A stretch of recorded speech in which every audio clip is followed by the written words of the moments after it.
So after that video I did around, should players force moves? And by the way, big credit to everyone in the comment section of that video actually corrected me. I said that Enzo didn't force a move. Apparently he did. He didn't train and went back to Argentina or something. So my bad on that. Looks like I got that one wrong. But I think my point still applies. I think there's a way to try and force moves. And yes, it can work, not training. Yes, it can work. But does it help your reputation? Does it help the wider picture? And it's no guarantee, not trading and putting in transfer requests that you're going to move. So I'm not sure it's the way to do it. So I stand by, ultimately, the consensus I came to at the end of that video, the feelings I had at the end of it. But thank you for correcting me on Enzo Fernandez. Now, what we have here is an article by Andy Naylor, who took a lot of heat from Arsenal fans online for simply reporting something that a lot of Arsenal fans online didn't want to hear. And is that Brighton were never going to sell Moises Caicedo. Now Arsenal did go in with a £60 million bid, then a £70 million bid, something like that. Arsenal were never going to let him go, and apparently it's now soured the relationship between clubs. And this is kind of the big question I want to ask today. Should clubs, should anyone care about relationships between clubs? Should us as fans care that Arsenal's relationship with Brighton isn't what it first was, during the Ben White and Trossard negotiations? How should we approach all this? Because we've looked at the player side. Have been trying to leave Brighton, and I have full respect for Brighton and the way they've handled it, and I actually understand why Caicedo wanted to leave. That's all fine. Have Arsenal done anything wrong here? I think it's interesting with the way the whole Chelsea PSG saga happened. I think it's also interesting with the way Man City conduct business, and I'll explain what I mean by that in a second. Now, when I have a little look at what Andy Naylor's written in his article in The Athletic, he talks about the fact that the agents got involved. He talks about the fact that he put out a statement, said he didn't want to leave. Now, here's what he says on the Arsenal side. Arsenal were informed on Saturday in no uncertain terms to back off. They did not heed that advice, so were given the same unequivocal message again the following day. Brighton shut communication off with everybody from that point. A second bid from Arsenal on Sunday evening of 65 million plus 5 million add-ons was regarded at the Amex as an irrelevance. The Caicedo saga has soured Brighton's respect for the North London club after the cordial negotiations between them over the sales of White and Trossard, weakening Arsenal's position in terms of any future interest in more of Brighton's star players. He goes to mention that Alexis McAllister, Karim Mitoma could be players that might leave in the future. Arsenal may go on to win the title, the prospect of which turned Caicedo's head and seemed assured of a return to the Champions League next season after 7 years. What else does he say? Nothing actually as important as that. Anyway, so the point he is making in this article in The Athletic is that the relationship between Arsenal and Brighton isn't the same now. Should we care? Should that be a problem? Should that be a discussion point? Now, here's my honest feeling on it all. Arsenal put in an incredibly fair offer for Moises Caicedo. Arsenal came in, 60 million is already too much for the player. 70 million, definitely too much for the player. And everyone says that, even though now he's stayed at Brighton and the stance is, they were never going to sell him. I disagree. If they drop 120 million on their lap, if Arsenal came in with 120 million, there's no way Brighton would have said no to that. There's absolutely no way. Everyone has a price at any moment in a transfer window. So it's about how far Arsenal are willing to go. But let's not pretend that Arsenal's offers weren't more than fair. And actually, they probably accounted for the fact that it was late in the window. I think that offer, how high it was at 60 and 70 million, I think that offer included the fact that it was so late in the window and they understood it was going to take a little bit of forcing Brighton's arm to get the deal done. So I think Arsenal put in a more than fair offer. Now, Brighton can be offended by that all they want. The player getting unsettled is the player's fault. I know they're going to look at Arsenal. I think they're going to say, well, some might say you unsettled the player, you came in, you disrupted it. No one had, Arsenal didn't make him write the statement. Arsenal didn't advise his agents on what to do. Arsenal simply put in more than fair bids for a player, which they are more than in their right to do. And Brighton said no, which they are completely in their right to do. So my issue, and where I think this has been handled poorly, is more on the Caicedo and Brighton side, as I sort of tackled in the approach tackled in the last video. Now, on Arsenal and this relationship with Brighton, they have done good business for them. They got Matt Ryan on loan for 6 months. That's a deal that really suited Arsenal, and they needed something done, and that all got done quite quickly, quite quietly. Ben White, they got him for 50 million, again, more than a fair price they paid at the time, but he's looking more than worth that. And Trossard, they got for 27 million, who still had, in fairness, 18 months on his contract after they triggered the extension, so you can say that's a good deal, and I think everyone has benefited from that. In fact, I'd say Arsenal probably underpaid a little bit for the quality of player they've got, but we know Trossard wanted to leave. So some good business has been done between the clubs, but ultimately, in this game, it's ruthless and money talks. If Arsenal come in with a very, very good offer that beats everyone else's offers in the transfer window come the summer for Moises Caicedo, they will get Moises Caicedo. Likewise, if Arsenal had the best working relationship with Brighton and everything was perfect, and hell, they were going out for lunch every day and everything was perfect, and they offered 65 million for Caicedo in the summer, and then Chelsea come with 75, 80, he's off to Chelsea. Make no mistake about that. So money talks. So I think this whole... the reason I'm talking about this, there's been a lot of focus around this whole should, kind of almost this like disappointment in Arsenal. You've ruined your relationship with Brighton now. Was it worth it? Was it worth ruining a relationship with them?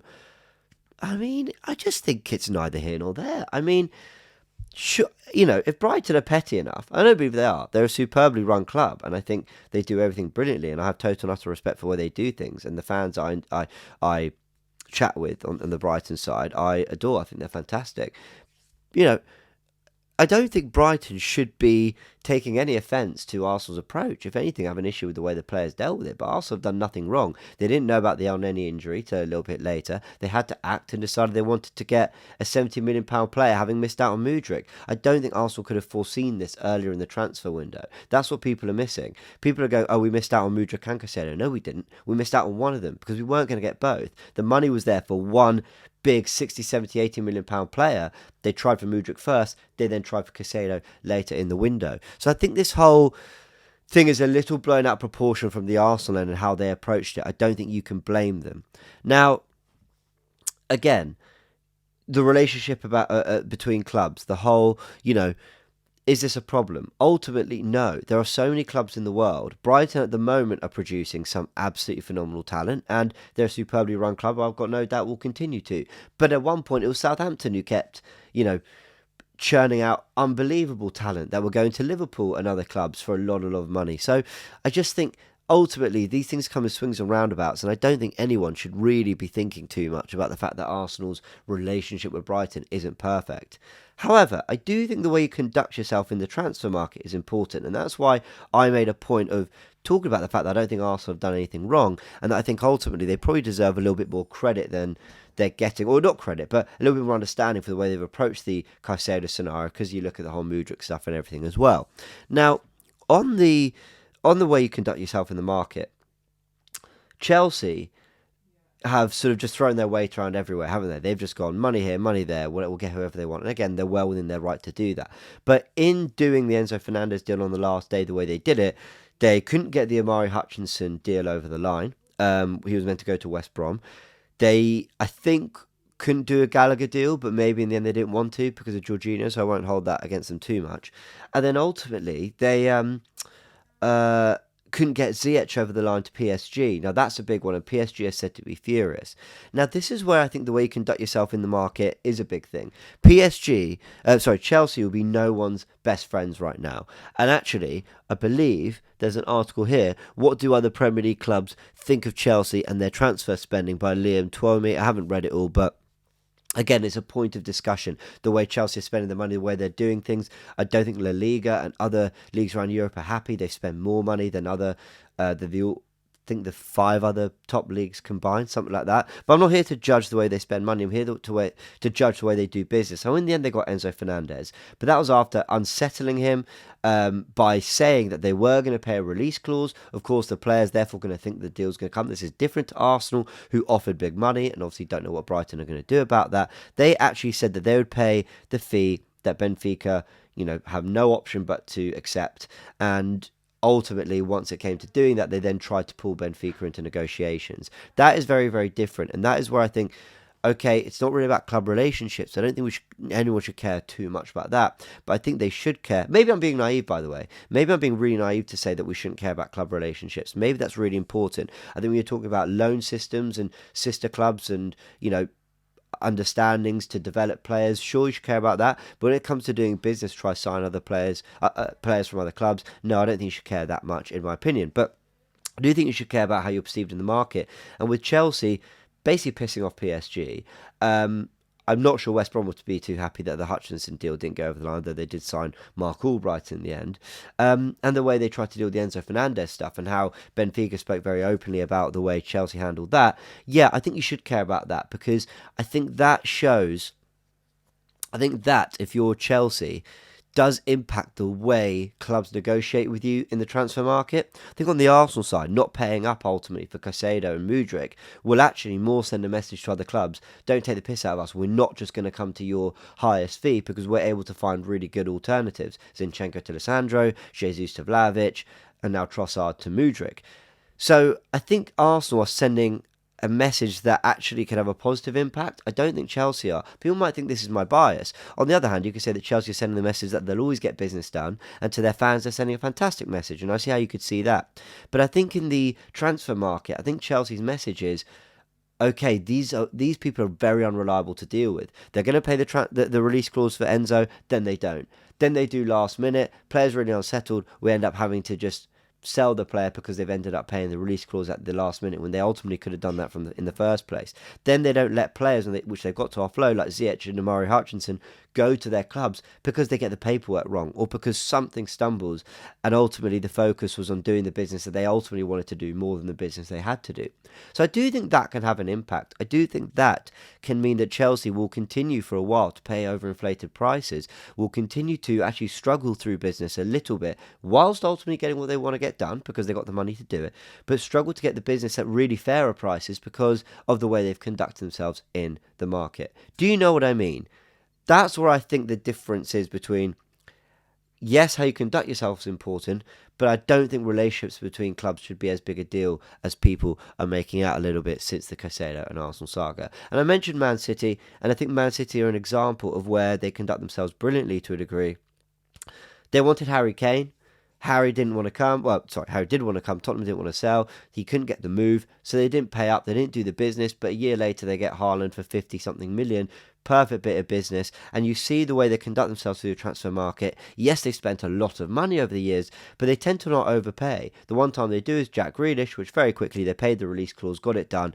They weren't trying to haggle, they weren't trying to negotiate it down. They said, well, that's the price, that's their stance, we'll do it quite quickly. And I think Man City are a club who, because they actually sell as well at fair rates, Sterling for 50 million, Jesus for 45, Zinchenko for 35, they're actually doing incomings and business that also make a lot of sense for them, that aren't necessarily overspending, again, bar the Grealish, that was a release clause. But otherwise, the signings they're making, the players they're getting in, are pretty reasonable in terms of fees being paid, and they're willing to do business with clubs because they've got a stance of, if our player doesn't want to be here and wants to move, we're actually going to honour that to a degree, and we're going to, see what we can do at a price that's fair for everyone. Again, when you're in the financial situation that Man City are in, maybe it's a little bit easier to act in that way. When you're top of the table, you're winning titles, you've got a great squad, maybe it's a lot easier to act in that way. But I do think you see them doing far more sensible business because of the way they sell and conduct themselves, and I think that plays a part. This is coming from someone who has no idea what it's like to operate in the transfer market. You all know that. I don't have a clue what it's like to buy and sell players or even be a player in a transfer move. But this is just the impression I get from everything I read. When I look at the clubs and how quickly they do business, how easily they do business, Man City seem like a model that, again, maybe from a point of privilege, it's easier to do, but they seem to be a model that you can sort of respect and learn from a little bit. And I think Arsenal are trying to do that. I think Arsenal are trying to not do silly business and are also trying to buy and sell in fairer manners. So no, I don't think the relationship should matter too much. I don't think Arsenal have put anywhere near a disrespectful offer to Brighton for Caicedo or have done anything wrong. And if the relationship is soured, I think that's more on Brighton than on Arsenal, if I'm honest. However, I think the way Chelsea conducted themselves at times, you can understand, and I can see how and why that might have an impact later in the market. I might be wrong. Chelsea fans, you let me know in the comment section. Do you think I'm going too far with it? I might be. Or I might be spot on, and you might be overpaying for players for a while, but if you've got the money, they won't care, because ultimately you got the player. So I'll leave it there. Let me know your thoughts in the comment section. Those are my thoughts. Go check out these articles I mentioned in The Athletic as well. They're good reads. And yeah, we'll catch you on the next one. Hit the like button if you enjoy. Subscribe to the channel if you haven't yet. And I'll see you all very soon.